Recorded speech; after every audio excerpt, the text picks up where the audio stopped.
പ്രബല കക്ഷികൾക്കിടയിൽ ഒരു മാസമായി തുടരുന്ന പൊട്ടിത്തെറിക്ക് താൽക്കാലിക പരിഹാരമാണ് കഴിഞ്ഞ ദിവസം രാത്രി പാർട്ടി കേന്ദ്രങ്ങളിൽ നിന്ന് ഉണ്ടായത്. ADGP MR അജിത് കുമാറിനെ ക്രമസമാധാന ചുമതലയിൽ നിന്നും നീക്കുക എന്നത് CPIക്ക് അഭിമാന പ്രശ്നമായിരുന്നു. ഭരണ നേതൃത്വത്തെ പ്രതിസന്ധിയിലാക്കി RSS നേതാക്കളുമായി രഹസ്യ കൂടിക്കാഴ്ച നടത്തിയ അജിത് കുമാറിനെ നീക്കിയത് വഴി ഇടതുമുന്നണിയുടെ കെട്ടുറപ്പ് കാക്കാൻ സാധിച്ചുവെന്ന് CPM-നും ആശ്വസിക്കാം. വിശ്വസ്തനെ സംരക്ഷിക്കാനുള്ള എല്ലാ വഴികളും അടഞ്ഞതോടെയാണ് ADGP MR അജിത് കുമാറിനെ കൈവിടാൻ മുഖ്യമന്ത്രി നിർബന്ധിതനായത്.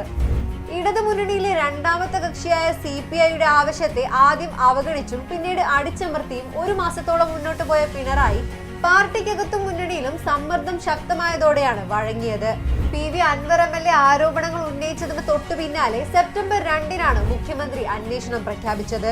പുഴുക്കുത്തുകളെ സേനയിൽ നിന്ന് ഒഴിവാക്കുമെന്നും സത്യസന്ധർക്ക് പൂർണ്ണ പിന്തുണ നൽകുമെന്നും വ്യക്തമാക്കി കോട്ടയത്തെ കേരള പോലീസ് അസോസിയേഷൻ സംസ്ഥാന സമ്മേളനത്തിന്റെ വേദിയിൽ അജിത് കുമാറിന്റെ സാന്നിധ്യത്തിലായിരുന്നു പ്രഖ്യാപനം.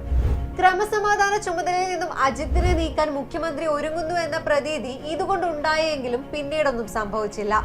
അൻവറുമായി നടത്തിയ വിവാദ ഫോൺ സംഭാഷണത്തിന്റെ പേരിൽ മലപ്പുറം മുൻ SP S സുജിത്ദാസിനെതിരെ മിന്നൽ വേഗത്തിൽ അച്ചടക്ക നടപടിയെടുത്ത ആഭ്യന്തര വകുപ്പ് അജിത്തിനെ തൊട്ടില്ല. അന്വേഷണ റിപ്പോർട്ട് ലഭിക്കട്ടെ, നടപടിയുടെ കാര്യം അപ്പോൾ നോക്കാമെന്ന നിലപാടിൽ മുഖ്യമന്ത്രി ഉറച്ചു നിന്നു. ആരോപണങ്ങൾ ഉയർത്തുന്നതിന് പിന്നാലെ അജിത്തിനെതിരെ നടപടിയെടുത്ത് അൻവറിനെ താരമാക്കണ്ട എന്ന ചിന്തയും ഇതിന് കാരണമായി. സ്വർണ്ണക്കടത്ത്, ഫോൺ ചോർത്തൽ എന്നിവയ്ക്ക് പിന്നാലെ അനധികൃത സ്വത്ത് സമ്പാദ്യം സംബന്ധിച്ച ആരോപണവും അൻവർ ഉന്നയിച്ചെങ്കിലും അവിടെയും അന്വേഷണത്തിന്റെ വഴി മുഖ്യമന്ത്രി തിരഞ്ഞെടുത്തു. അൻവറിനെ ഗൗനിക്കേണ്ടെന്ന നിലപാടുമായി മുഖ്യമന്ത്രി മുന്നോട്ട് പോകവെയാണ് RSS കൂടിക്കാഴ്ച സംബന്ധിച്ച ഗുരുതര വെളിപ്പെടുത്തൽ പ്രതിപക്ഷ നേതാവ് VD സതീശൻ നടത്തിയത്.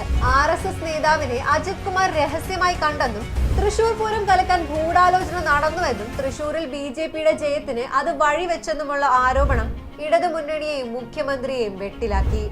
അജിത്തിനെതിരെ നടപടി എടുത്തേ തീരുവെന്നും CPI ഉറച്ച നിലപാടെടുത്തെങ്കിലും വിശ്വസ്തനെ കൈവിടാൻ അപ്പോഴും മുഖ്യമന്ത്രി തയ്യാറായില്ല. അന്വേഷണ റിപ്പോർട്ട് ലഭിച്ച ശേഷം നടപടിയെക്കുറിച്ച് ആലോചിക്കാമെന്ന് LDF യോഗത്തിൽ ശബ്ദം കടുപ്പിച്ച് പറഞ്ഞു.